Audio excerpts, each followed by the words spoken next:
Egunon, queridos patitos, aquí estamos para tratar la laguna del amor. Esta novela de un servidor, Juan Carlos Pérez Álvarez, que trata de elementos que en parte vienen derivados de dos sueños en este caso. Podría haber sido que cada uno, por separado, hubiera tenido una participación en un premio Ramiro Pinilla. Porque tenemos esa limitante, como hemos dicho en los últimos días, de que de 75 a 120 páginas, si no lo han modificado, que creo que no, y por tanto, ciertamente, una historia con mayor número de páginas, pues evidentemente amerita o bien otro concurso o bien otra circunstancia. ¿Cuáles fueron los dos sueños? Ya entraremos en cada uno de ellos porque al final acabaron convergiendo en un único elemento literario como es este libro. Y tal vez podría incluso haber sido ampliado y resultar más largo que las páginas que aquí contemplamos, que son exactamente 166. A propósito, este libro fue escrito entre el 1 de marzo de 2021 y el 5 de marzo de 2021. Es decir, está incorporado dentro del año 2021, justo en principio. Teníamos Jaque al Pastor en Estrecho. Ahora tenemos entre marzo y abril. Y después, entre septiembre y diciembre de 2021, teníamos Amores Pendejos. Es decir, en 2021 hubo 3 libros escritos, como los que hemos dicho. Jaca Pastor en Estrecho, La Laguna del Amor y Amores Pendejos. Pero bueno, el asunto de los sueños, lo onírico, que a veces transmite una idea a las personas acerca de ese otro mundo, de donde surgen las ideas, donde los daimons son como guardianes, perros guardianes, para evitar que nos vengan ideas de allí. Y luego Marvel nos han dicho que en el multiverso, según su versión, son otras variantes de nosotros, otros mundos paralelos al nuestro, en donde suceden otras cosas y es como una conexión telepática o telequinética de nuestro mundo con esos otros mundos, una conexión cósmica. Pero bueno, ciertamente fue un primer sueño en donde veía una barca en una bahía,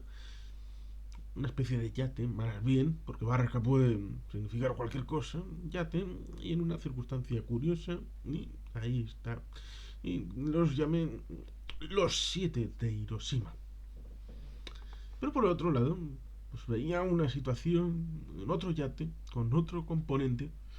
en donde parecía que estaban buscando algo. Y en primer término, me pareció como que pudiera ser, ¿por qué no decirlo?, estas luchas intestinas entre la Real Federación Española de Fútbol y la Liga de Fútbol Profesional, entre Tebas y Rubiales. Podría haber sido cachondo llegar a esa situación entre entidades de derecho deportivo a una guerra física en donde estuvieran buscando, no sé, un maletín o una persona o las dos cosas. Una persona con un maletín, lo típico de una película de crímenes y policíaca o negra. Pero bueno, pues al fin y al cabo, bueno, las dos por separado pues no daban en principio, según mi punto de vista, tanta chicha como para hacerlo por separado, y al fin y al cabo luego acabaron por surgir elementos que ameritaban pues una convergencia de ambas historias con puntos en común. Al fin y al cabo, supongo que la influencia, por ejemplo, de Felipe Botalla, con sus libros, alguno ya tienen vídeo en el canal, Operación Cronos, Operación Hagen, y algún otro que tal vez comentemos en algún momento. Y por lo tanto, ciertamente hay esa conexión del pasado, del presente, el futuro. Hay otros libros como El Tercer Testamento que, bueno, juegan con esta situación y con capas superpuestas, pero eso no vamos a entrar porque se trata de hacer algo ágil y con cierto empaque y que tenga una cerratura lo suficientemente importante, sobre todo al inicio y al final. Y quizá haya alguien que diga que lo de dentro está un poco demasiado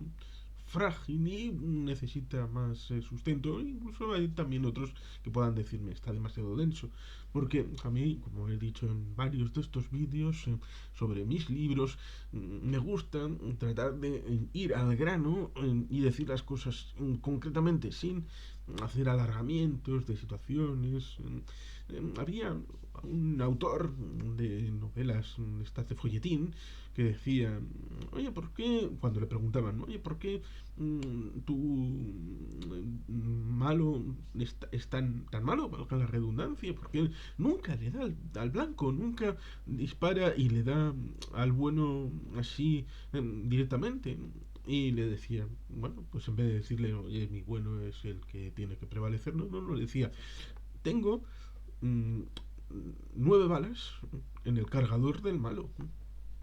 que suponen dólares en el bolsillo de mí como escritor. Voy a malgastar esas posibilidades de alargar la historia con solamente un bang y ya está. Y que le replique el bueno con otro bang y ya está, y se acabó. Y tenemos 2 páginas. No, es mejor ir gastando las balas y eso esponja la historia en incluso varios capítulos. Ahí tenemos, por lo tanto, una explicación por la que algunos tramos de algunas escrituras pues parece como que quieren ir metiendo lonchas de salami ahí para que el bocadillo quede más gustoso, pero tiene un cierto concepto que yo no soy capaz de alcanzar y por lo tanto ciertamente hay esa disfunción para el lector que igual lo acepta o igual no lo acepta, depende de los gustos. ¿Qué hicimos, por lo tanto, con los sueños? Pues vamos con la primera, el primer sueño, el de la bahía de Hiroshima. La novela empieza el 6 de agosto del año 1945 en la bahía de Hiroshima. Por alguna razón llegué a esa conclusión de que los personajes que estaban inmersos en ese yate estaban en la mañana del día 6 de agosto de 1945, no en tierra, sino en el mar, en ese yate, y por casualidad contemplan el fogonazo de la explosión nuclear del Enola Gay y están otras cosas, es decir, una coincidencia, digamos, cósmica, por decir otra vez el palabra. ¿Qué pasa? Evidentemente, todo el mundo sabe que el proyecto Manhattan, con la probatura de Trinity, cerca de Alamogordo, en Nuevo México, tenemos ahí el proyecto que empieza, como hablé un poquito con David y Acabo, empieza con el acuerdo de Quebec de 1943, porque previamente habían sido los británicos apoyándose en franceses y polacos, porque esto es una cadena de circunstancias concatenadas en donde cosas que empiezan uno luego se aprovechan y aquí aparece porque por ejemplo la máquina Enigma que en U-751 de Jonathan Mostow aparecen los estadounidenses y dicen los británicos que fuimos nosotros los que alcanzamos la máquina Enigma. Ya bueno, pero en realidad no fueron los británicos, fueron los polacos, con lo cual ahí también está la cadena en donde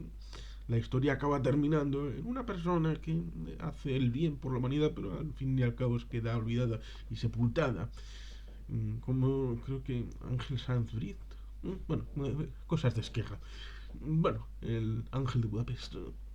Segunda Guerra Mundial. Tiene muchas historias bien interesantes. Y por lo tanto, ciertamente ahí tenemos el proyecto Manhattan, el arma nuclear y la idea de lanzarla contra objetivos en Japón. Y por otro lado, pues tenemos esta otra parte en donde quería introducir una serie de personas en ese yate y qué contexto pudiera darle sentido a que tuviera esa visión de que hubiera 7 personas en un yate de diferentes nacionalidades, no japoneses, invitados por los japoneses, ¿para hacer qué? en ese momento de agosto de 1945, cuando todo había fallado, la batalla del Golfo de Leyte, que pudo haber sido ese punto. Curiosamente, los japoneses, esto trato de desarrollar un poquito en la novela, los japoneses tenían la idea de la batalla decisiva, cosa que venía derivado de los británicos, lo cual es curioso porque en la Primera Guerra Mundial habían sido aliados estrechos. Y sobre todo tiene esa idea que podía haber sido, curiosamente, en el año 44, la batalla del Golfo de Leyte, donde pudieron haber destrozado la flota de transporte de tropas para la recuperación por parte de MacArthur de las Islas Filipinas. Ahí hubo problemas de logística y de mando dentro de la flota japonesa y por lo tanto ciertamente ya se fueron abandonando cualquier posibilidad de llegar a una mesa de negociación, que era lo que quería Yamamoto, que fue asesinado en el año 42-43, si no recuerdo mal, de casualidad, porque había dos aviones y derribaron justamente el de Yamamoto, a pesar de que era lo que querían hacer. Pues ahí tenemos una circunstancia en donde Japón ya está prácticamente derrotada, intenta la paz a través de Rusia, pero Rusia se ha comprometido en Yalta a entrar 3 meses después, antes de 3 meses después del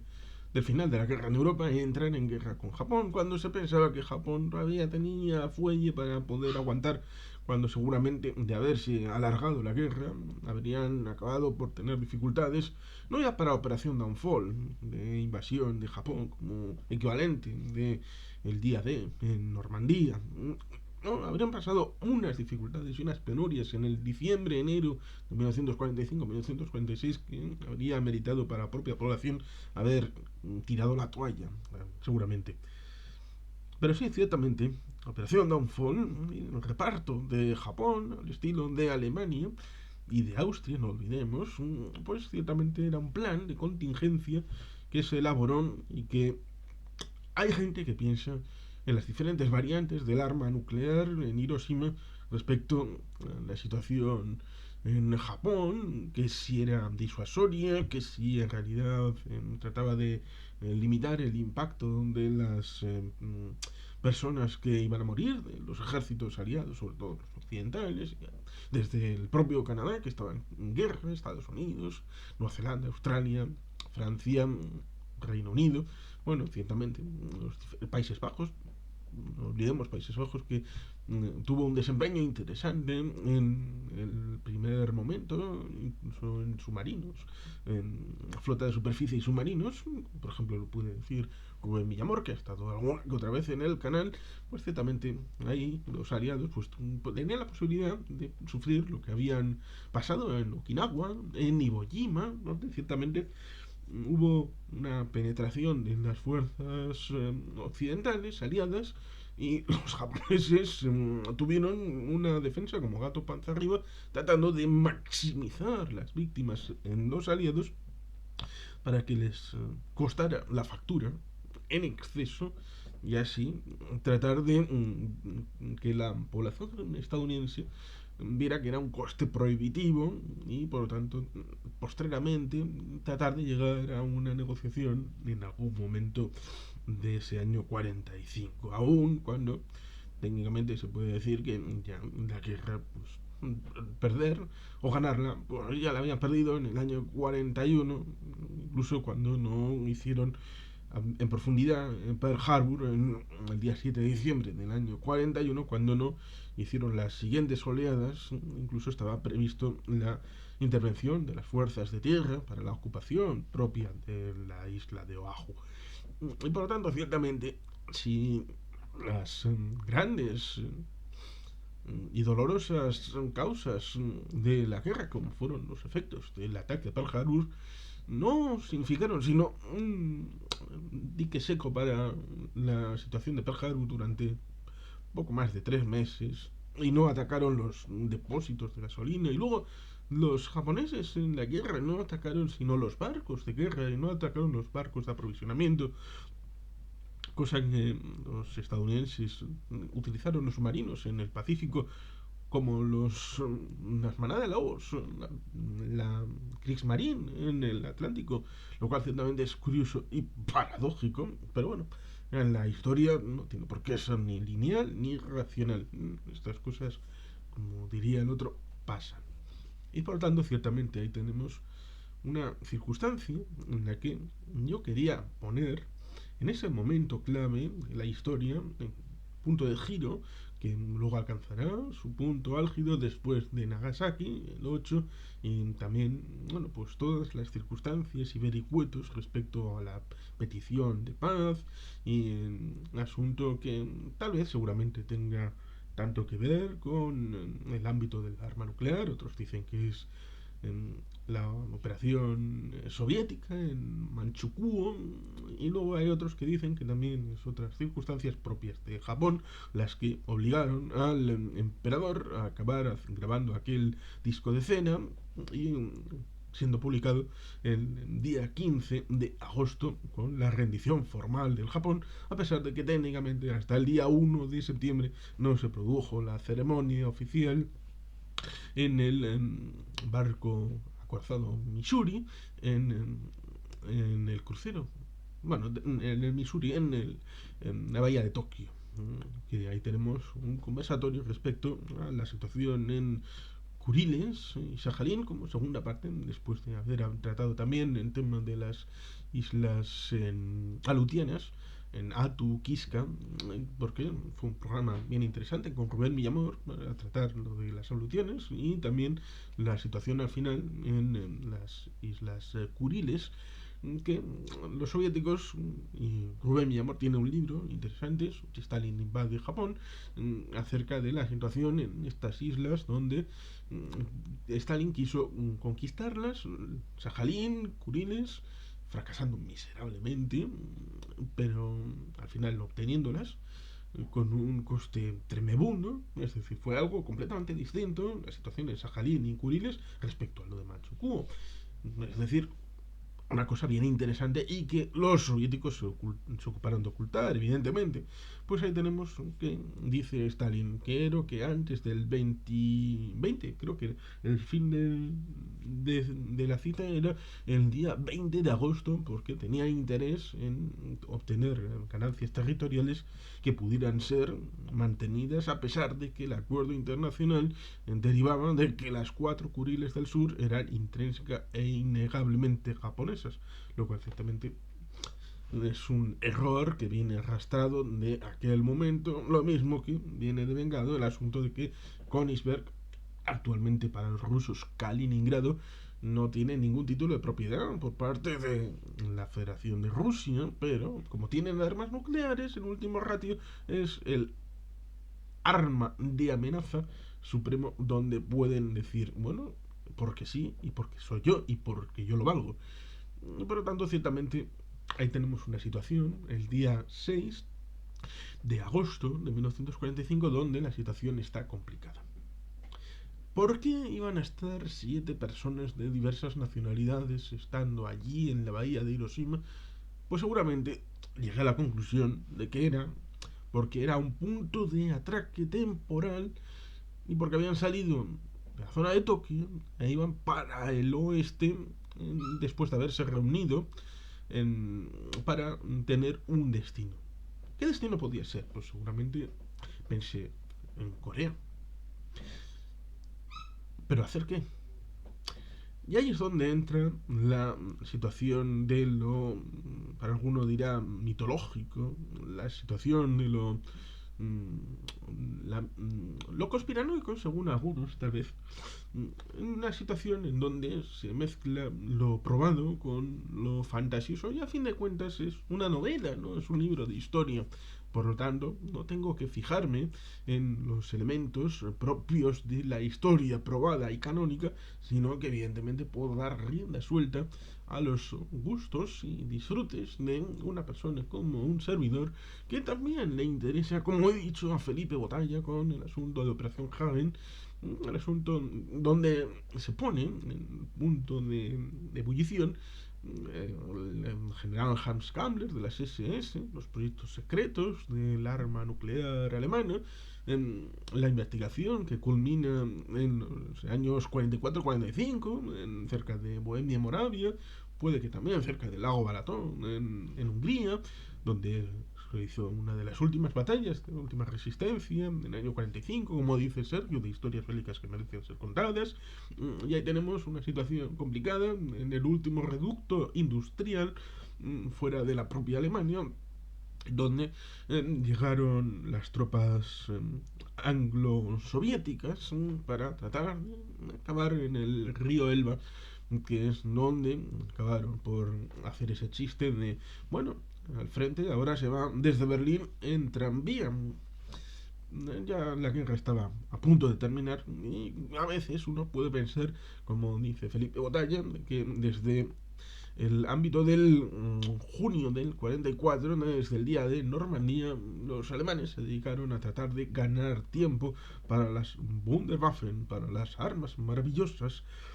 Algunas tenían, algunas se quedaron en el dibujo, en la mesa de diseño, y otras salieron con cuentagotas. Y hay quien dice que, lamentablemente, bueno, lamentablemente para ellos, el Messerschmitt 262 tuvo menor impacto que el Panzerfaust, y que habría tenido más impacto haber hecho mayor número del Panzerfaust que haber hecho tanto, porque en principio tenía la idea, bueno, vamos a hacer un caza, luego un bombardero que vaya picado como el Stuka, y luego iban cambiando el diseño, y por lo tanto ciertamente no puede ser así. La intervención de, por ejemplo, Hitler era tremenda, a pesar de que pudiera tener ciertos conocimientos en munición y en gustos por ser autodidacta, pero la universidad es muy importante para sistematizar y dar un empaque que él no tenía. Y por tanto, ciertamente, o sea, declaraciones de él en materia militar, además de esos lobbies de tratar de hacer caso a los diferentes constructores, este Fokker, los Horten, Porsche,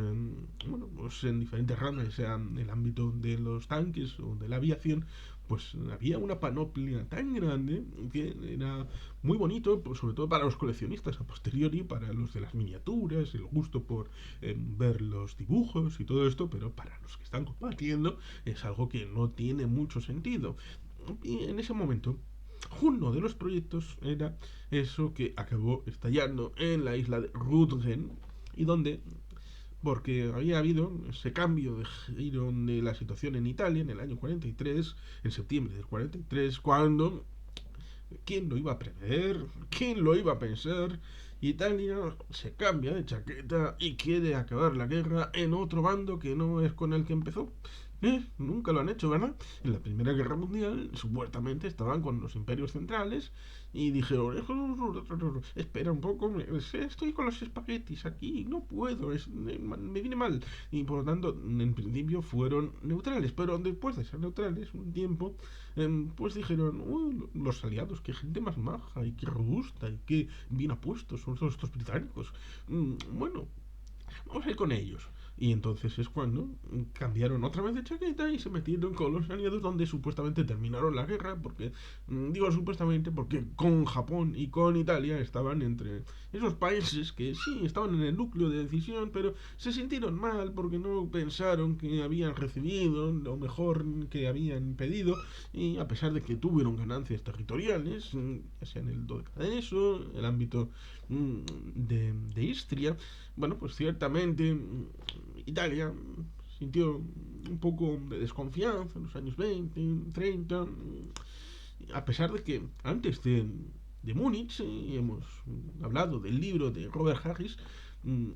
tenían ese estatus aún de país más o menos neutral y equilibrado, donde podían los aliados apoyarse para tratar de frenar el expansionismo nazi de Hitler.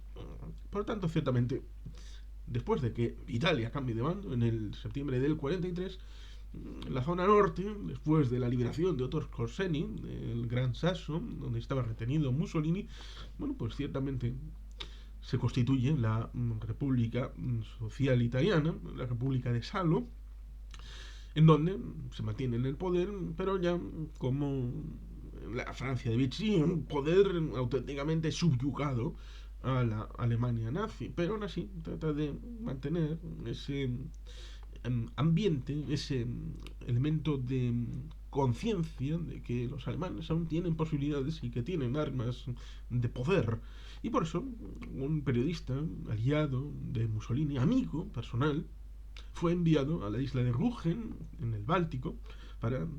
ser testigo de algo maravilloso, de algo espectacular, que tenía que ser testigo para ir donde Mussolini, de, mira lo que he visto, esto es de otro mundo, es de otro nivel, y por lo tanto, aquí que hay poder todavía, ¿eh? Los alemanes están esperando para poder hacer de las suyas, como se ve precisamente en Operación Hagen, en donde se supone que lanzaron un arma en Tunguska, que es un punto equidistante, porque desde Noruega, yendo hacia Tunguska, había tanta distancia como si se iba en el otro sentido hacia Nueva York o Washington, es decir, una llamada de atención para decirles, ojo, cuidado, vosotros, que os sentís tan seguros, podemos volatilizaros las ciudades de Nueva York y Washington en un pispás. Y por eso hay esa sugestión en la novela de Felipe Botalla que es tan interesante. En otro momento dice que los japoneses, que con quienes habían tenido transferencia tecnológica los alemanes, habían tenido una operación similar. Que habían tenido en ese agosto, a comienzos de agosto, en Corea, una prueba nuclear japonesa. Y por tanto, ciertamente ahí tenemos una realidad en donde trato de establecer la idea de que lo mismo que los alemanes con respecto al italiano, en este caso lo que querían hacer era algo con respecto al mundo los japoneses, porque ya sabían del poder destructivo a través de Trinity y por lo tanto, ciertamente, ahí tenemos esa circunstancia que fue debate. Tenemos un vídeo sobre creadores de sombra y seguramente cuando se estrene la de Oppenheimer de Christopher Nolan, la de creadores de sombra del año 1989 de Golan Fe con Dwight Schultz, el mítico loco del equipo A, Murdoch, ¿no? Y también Paul Newman como general Groves, que se había encargado de construir el Pentágono y le hicieron la operación Manhattan para tratar de llevar a un buen término ese cúmulo de científicos de la Europa ocupada y angloamericanos para tratar de hacer algo. Él no sabía muy bien qué, porque él era ingeniero, pero sabía que era algo importante. Y por tanto, los científicos y los políticos tuvieron un debate agrio en donde pensaron qué es lo mejor que podemos hacer para dar visibilidad próxima al arma nuclear. Pues, ¿y si en Trinity, en el proyecto, en la operación, en el ámbito de la prueba, en el test definitivo, y si traemos a unos japoneses y a unos alemanes, aunque los alemanes luego ya fueron descartados porque ya se habían rendido, y si les traemos para enseñarles el poder destructivo de nuestra nueva arma, que habían hecho incluso porra, de que uno incluso dijo va a quemarse la atmósfera y nos vamos a ir toda mierda. Bueno, pues ciertamente había esa idea de vamos a traerles, que lo vean, y así no tenemos que destruir una ciudad japonesa. Pero otros dijeron, bueno, ¿y si nos sale mal? Van a venir, se van a descojonar a nuestra cara y salvo que les matemos inmediatamente, pues van a volver a su país, a Japón, y van a decirles, estos americanos están desesperadísimos, tienen los ovarios de venir aquí a que nos llevemos un grupo de gente que hemos ido para allí y no funciona, nos han hecho el tongo, nos han mentido, parece como lo que diría Doc M. Brown, les he dado una bomba hecho con circuitos de la máquina del millón. Por lo tanto sería como cuando en Regreso al Futuro Doc M. Brown le tima a unos libios con lo de el refrigerante, el combustible para el DeLorean, para poder viajar en el tiempo.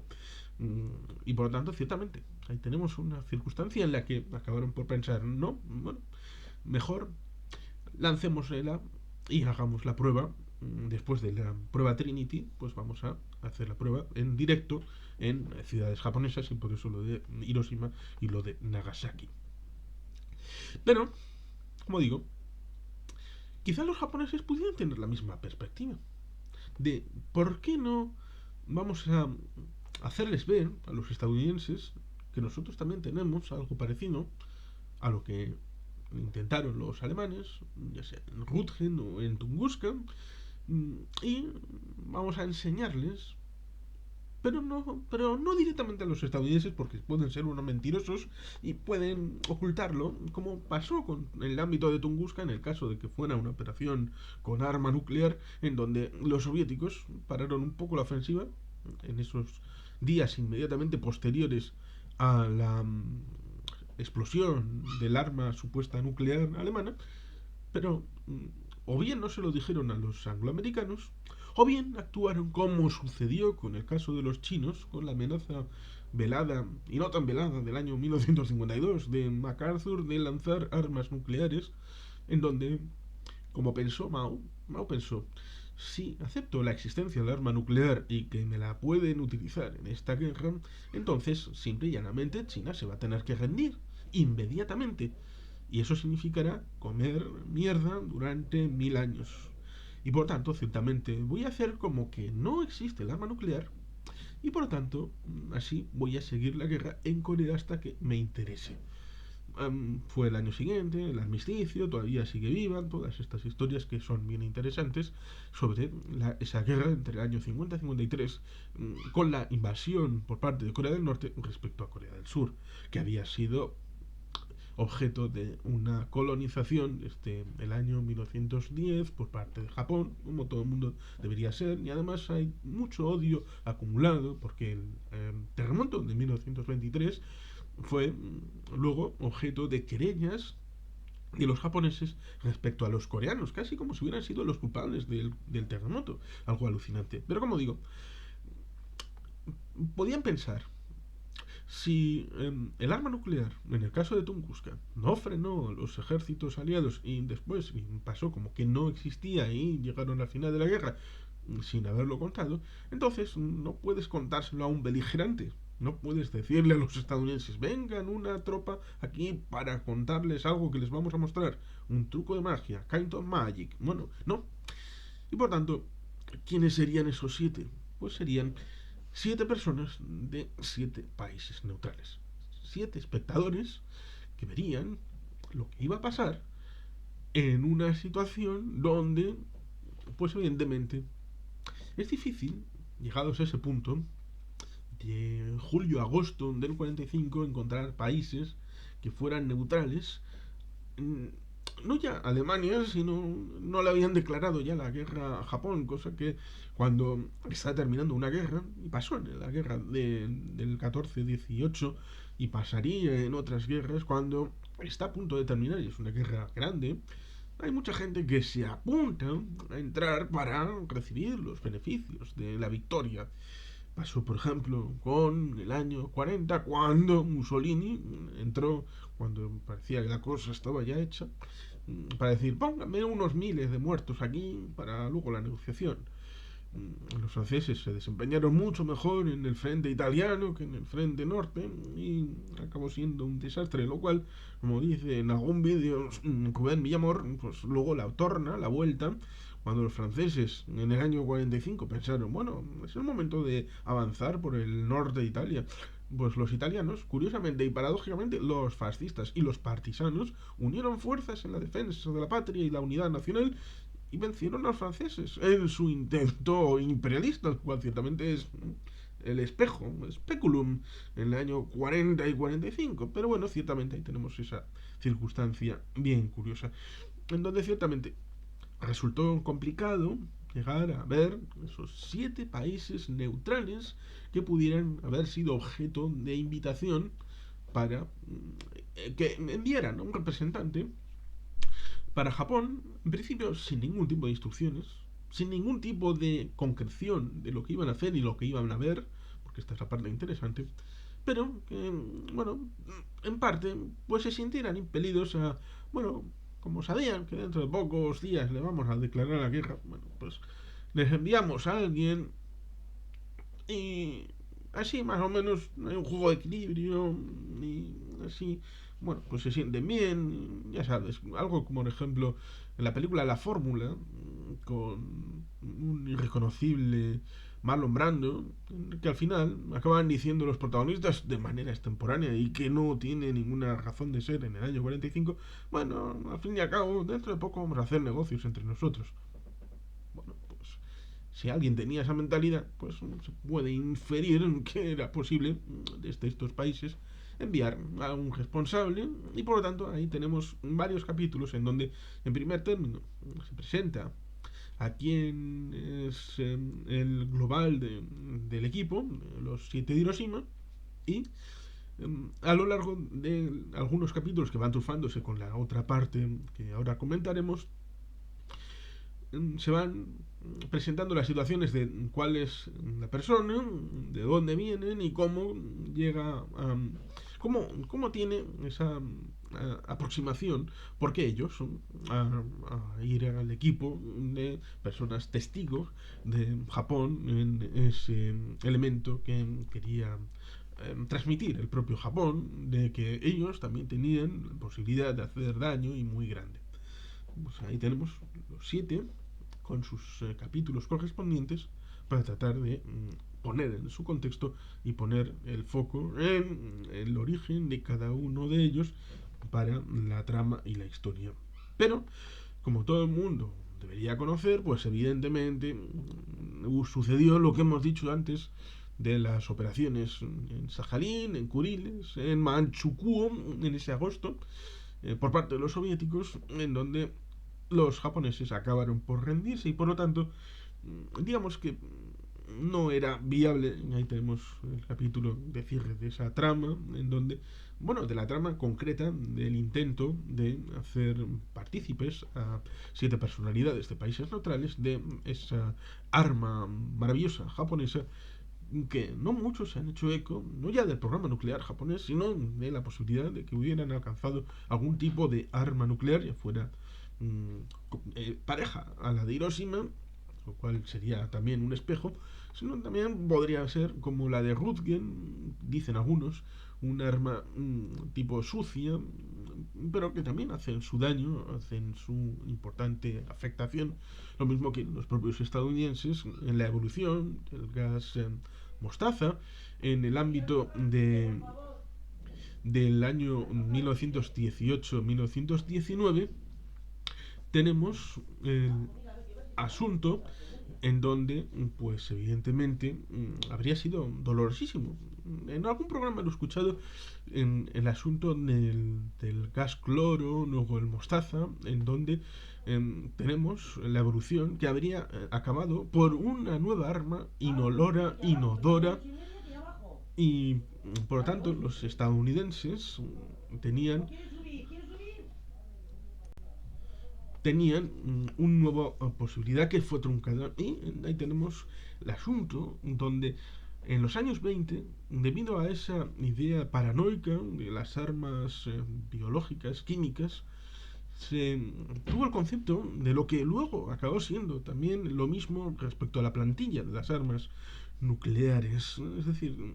se pidió la prohibición de estas armas, tenía la idea de que pudieran ejercer una presión enorme sobre la población, porque si la lanzaban y acababa teniendo ningún tipo de olor, ni olor, ni nada, y no podía detectarse hasta que ya uno estaba expuesto completamente, pues evidentemente era distinto del campo de batalla a una ciudad como Londres, como se especuló. Lo mismo que la radiación posteriormente. Es decir, tenemos el juego de espejos entre el ámbito de la posterior a la Primera Guerra Mundial, como luego tendremos en el ámbito de la radiación y de las armas nucleares. Por lo tanto, ciertamente, ese momento ya estaba investigado, ya estaba testado, y por lo tanto, ciertamente, hay un juego de espejos en una situación en donde pareciera que la guerra llega a ser una misma entre el año 1914 y el mismo año 1945. Pero bueno, ahí tenemos una situación en donde el arma nuclear posible japonesa, pues ciertamente es una variante lo mismo que la película basada en el libro de Philip K. Dick, de El hombre en el castillo, también se juega con posibilidades, y ahí en esa serie que hicieron en base al libro de K. Dick, pues tenemos también esa idea de vamos a llevar a determinadas personas a una prueba de test para que vean que nosotros tenemos esto y así se sientan impelidos a una negociación. Al fin y al cabo, los japoneses, como decía, lo que trataban era de llegar a un punto de negociación, y ahí tenemos esta pequeña trama respecto a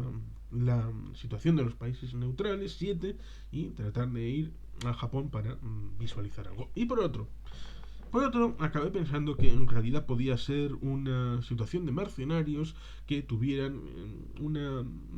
relación con una situación que pasaba en ese yate. Luego, en primer término, pudo ser respecto a una situación en completo, en conjunto, porque pensé, bueno, pues vamos a escribir sobre la Trinidad, es decir, tres amigos que tenían un pasado y que tienen que ser juntados para una realidad común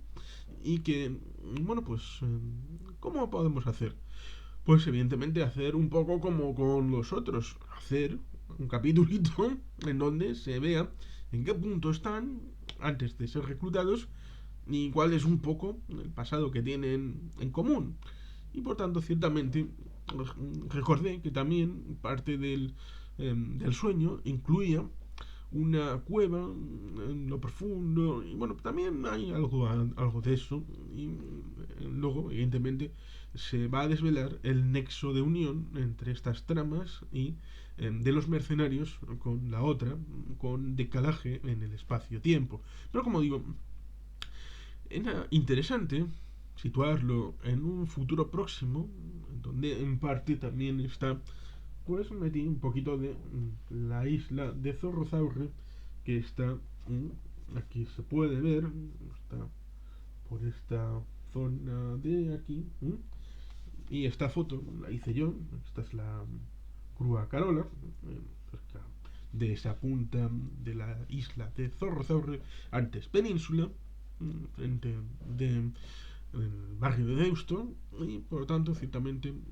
ahí había una posibilidad de incluir un poquito del centro del mundo, como es Bilbao, y por tanto, ciertamente, es algo que a mí me hizo ilusión el poder meterlo. Pero como digo, eh, quieren que consiga un elemento para lograr un poder que, como todo el mundo podría adivinar, pues evidentemente está vinculado con esas armas maravillosas que hubo en el periodo de la Segunda Guerra Mundial. Y como digo, hubo una película que se llama El submarino, de Ulva Petersen, de 1981, pero luego hubo una segunda parte, olvidada por la mayoría, lo mismo que la gente olvida Gris 2, ¿verdad? Y otras muchas parecidas que fueron secuela de una gran película, pero que la gente, como por ejemplo The Sting 2, aquella de em, la primera fue aquella con Paul Newman y con Robert Redford y Robert Shaw, ganadora del Oscar a mejor película entre El Padrino 1 y El Padrino 2, pero luego hicieron la segunda parte y la gente evidentemente prefiere olvidarla completamente. Pues ciertamente aquí tenemos algo recurrente en donde aquella película del submarino 2 hablaba del submarino U-235 o el U-234, porque el U-235 es el material fisionable para el arma nuclear y por lo tanto ciertamente cuando en una caja ponía U-235 para el submarino U-234 hubo alguien que se quejó y dijo, hombre, aquí alguien se ha equivocado con la numeración, pero no, era el nombre del material que iba dentro de la caja. Y por tanto, ciertamente era un submarino que iba desde Noruega para hacer el tránsito hacia el Océano Índico y de ahí a Japón para unos aviones plegados, unos elementos de fusibles que luego, dicen las malas lenguas, que luego fue llevado en dirección a Halifax, en Nueva Inglaterra o Nueva Escocia, ¿cuál de las dos? y digamos que fue llevado al proyecto Manhattan porque realmente las bombas americanas nunca llegaron a serlo y tanto Fat Man como Little Boy en realidad fueron objeto de canje al final de la guerra del general Hans Kammler y que en realidad son dos bombas alemanas en su concepción y en su visualización en la construcción arquitectónica de la propia arma. Pero bueno, son historias que, como digo, tienen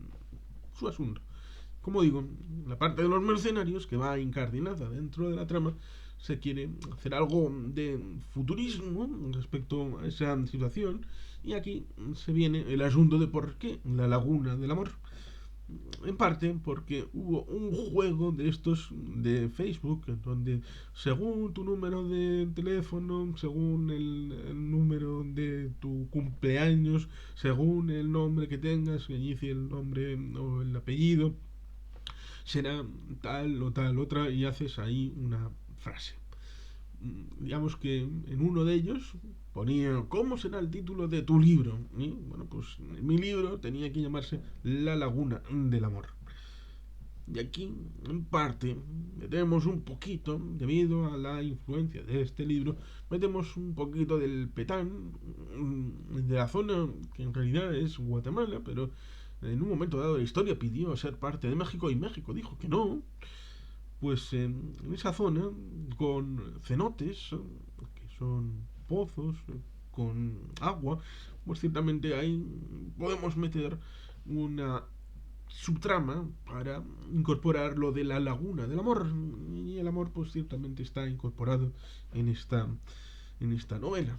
con mucho amor fraternal dentro del ámbito de los mercenarios y también dentro del ámbito de los siete de Hiroshima.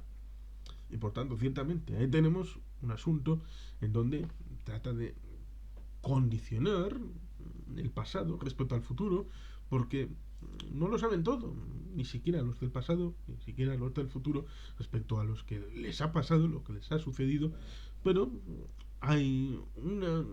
situación en donde, bueno, pues como digo aquí detrás, ayer un barco posa anclado en la bahía de una zona de Japón, en agosto de 1945. Mañana, y con aviso e interés, un grupo necesita del concurso de un equipo para investigar un misterio, y solo los mejores mercenarios dispersos por lugares lejanos deberán ser agrupados para la resolución cuando solo se van a preocupar por su salario. En el ayer un grupo fue reunido para un fin frustrado. Pero el pasado condiciona el futuro y nada pasado se olvida, aunque no puedas recordarlo.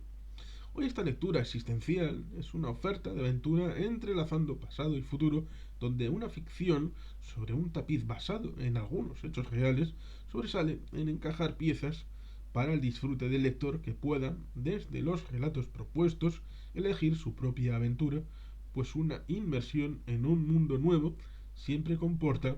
que haya más donde buscar. ¿Cuál es el límite de lo real y de lo ficticio? Esta es una oportunidad, aprovechémosla. Y como pudiera pensarse, pues en parte también hay conceptualmente relación con otros libros, por ejemplo con Helvegen, en el asunto del cambio climático, porque hay una situación en donde hay un pagador que quiere buscar tecnología y para eso contrata a los mercenarios a través de una empresa para tratar de conseguir ese elemento en donde las circunstancias cambien a través de esta realidad buscada de ese artefacto. Y por tanto, ciertamente hay esta parte de lo que puede unir, lo mismo que el propio Vilón, que también aparecía en Recuerdos Góticos de Neguri, y por supuesto la trama más violenta y de investigación, como pueda estar vinculado con Atentado con Jura de Geldo y por supuesto con su secuela de Burdinsare, El horror de un Berrozzi. Y por tanto, ciertamente ahí podemos tener conexiones, ya sean subrepticias o sobrevenidas, con respecto a temáticas que puedan ser interesantes o importantes para un servidor, como pueden ser todas estas. Como digo, está el tema de los mercenarios como un tema importante que contrabalancea el asunto anterior de la Segunda Guerra Mundial, el asunto de Hiroshima, de los 7 de Hiroshima, y está, como digo, esta parte de los mercenarios que trato de hacer una situación de empaque en donde, por ejemplo, en la presentación de uno de los personajes puede uno intuir que está la guerra del Tigray más o menos encapsulada, a pesar de que no sea exactamente en el mismo espacio-tiempo, porque técnicamente es una zona costera ligada a la zona del Mar Rojo o del Océano Índico que corresponda, pudiendo ser Eritrea, Somalia, pero la conceptualización a la hora de escribirlo estaba incardinada con la guerra en el Tigray. A la hora de establecer también un sueño de alguien yendo a caballo por una playa larga, pero creo que eso también lo he visto en alguna película. Bueno, pero está también escrito en una parte del libro. Y por tanto, ciertamente, como decía,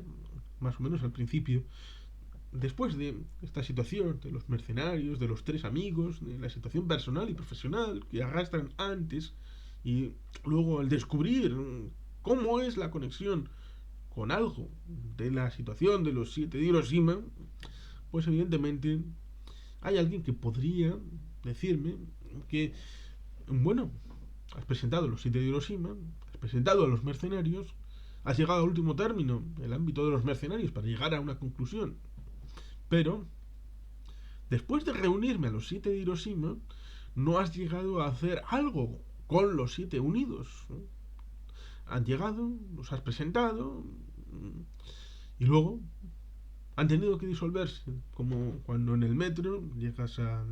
la estación de Plencia y dice, bueno, disuelvan la unidad, lo cual es cachondo porque en euskera sí dice que salgamos de la unidad de metro porque el viaje ha terminado. Pero bueno, ciertamente ahí estaría un asunto que, como decía, era limitante, pero como mínimo. Mínimo a partir del cual se podía avanzar, porque lo presenté. Este libro, el de La Laguna del Amor, se presentó al premio Ciudad de Irún de novela. No novela corta, como el Ramiro Pinilla, sino de novela. Punto y final. Y por tanto, ciertamente había una limitante que era más de 150 páginas. También con el tema de interlineado, de la fuente, del tamaño. Y por tanto, ciertamente había esta situación de, bueno, ya que hemos empezado a avanzar hacia más de 150 páginas. Y cuando he pasado y ya había tenido la idea de dar un cierre tal y como está establecido en la novela, ya está, pues tal vez habría resultado un poco como meter a una magdalena que ya está hecha, meterle un relleno que no estaba pensado cuando se ideó la magdalena. Y por lo tanto, ciertamente pensé, bueno, ¿he pasado las páginas que debían de estarse? Sí. ¿He estado más o menos satisfecho de lo que he hecho? Yo creo que sí, que hay una historia que está bien traída, más o menos bien construida, que podía profundizarse, sí, que podría hacerse incluso una novela de esas de 300 páginas como Atentado con Jura de Geldo, Burdinsan y Lordón Berrozi, sí, pero ameritaba el hecho de seguir profundizando con la cercanía que había para la entrega y dando la posibilidad de que pudiera haber o bien una precuela o una secuela a esta novela, como todas tienen, ojo. Todas, Hellbegen, Recuerdos Góticos de Neguri, Jack al Pastor en Estrecho, Amores Pendejos, todas tienen posibilidad no solamente de sacar de alguna trama en concreto algún spin-off, sino todas tienen posibilidades de ser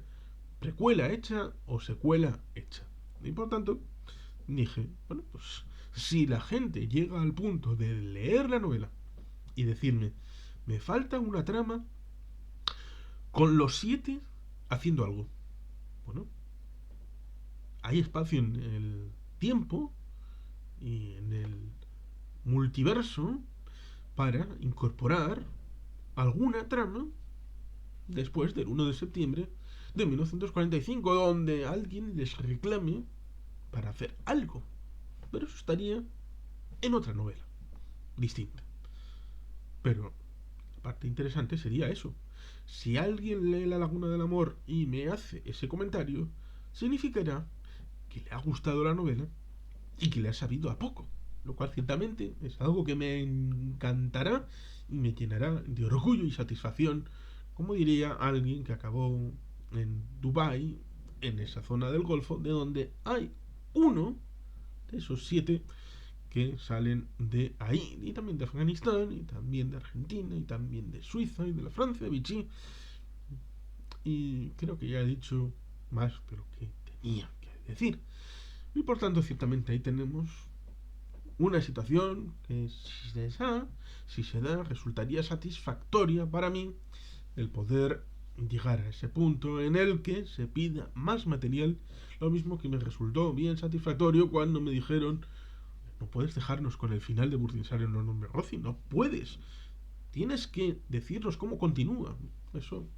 llena el corazón al escritor con mucho amor y cariño, porque significa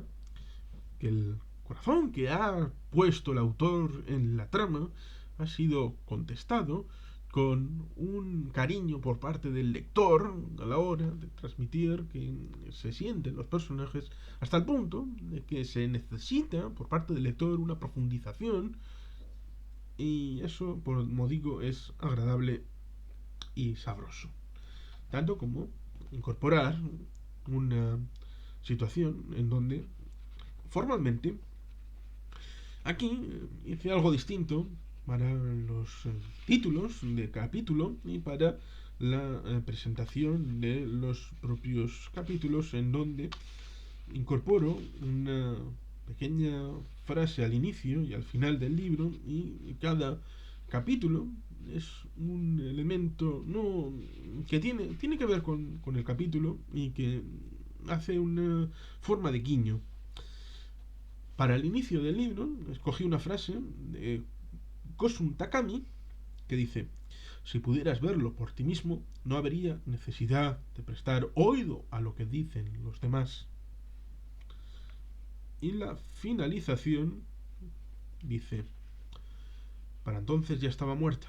En realidad, puede que llevara muerta mucho tiempo, físicamente solo unos segundos, mentalmente toda una vida. Kosun Takami, Battle Royale, esa película del año 2000, que fue prologada por un libro del mismo nombre, que la gente dirá que es mejor porque habitualmente los libros son mejor que las películas, un poco como dijo el señor Alfred Hitchcock, de coger un libro en un aeropuerto de folletín, porque así te garantizas que la película siempre será mejor que el libro. Battle Royale tiene libro y tiene película. Y aquí me aprovecho para dos frases para abrir juego y cerrar juego. Y aquí evidentemente también hay MacGuffins, como por ejemplo ese elemento al que tienen que buscar los mercenarios. Un libro, por lo tanto, con amor, con historia, con aventura, con mercenarios, con tramas de acción que traté de poner encima de la mesa para, bueno, tratar de encajar esas dos tramas y poder así hacer un libro que ofrezco al lector y que está disponible en Amazon, y que, como digo, espero que tenga una buena crítica, una buena respuesta por parte de todos vosotros, queridos patitos, en este final de este ciclo de una semana para los libros que, bueno, he querido mostrar, como me dijo David Díaz Cabo, que pudiera hacer una presentación de cada uno de los libros aquí con vosotros y dejar a vuestro juicio, si os animáis, porque todos los de esta semana están en Amazon disponibles, dejaros la potestad de, si queréis darle una oportunidad a alguno de ellos, o por qué no, a todos ellos en algún momento de vuestra vida, y hacéndolo saber, ya sea en comentario en alguno de estos vídeos, o bien por otras redes sociales con las que podéis contactar con un servidor, escritor, amigo vuestro, de estos libros, de estas novelas. Y por tanto, aquí muy agradecido con esta situación de presentación de estos libros, aquí está el último de ellos, de los que he presentado esta semana, hoy domingo, como es La Laguna del Amor, con esta bonita foto que saqué en las cercanías del Museo Marítimo y del campo de San Mamés. Y bueno, queridos patitos, sin más, es que ricasco, agur probat, Betty Helpean.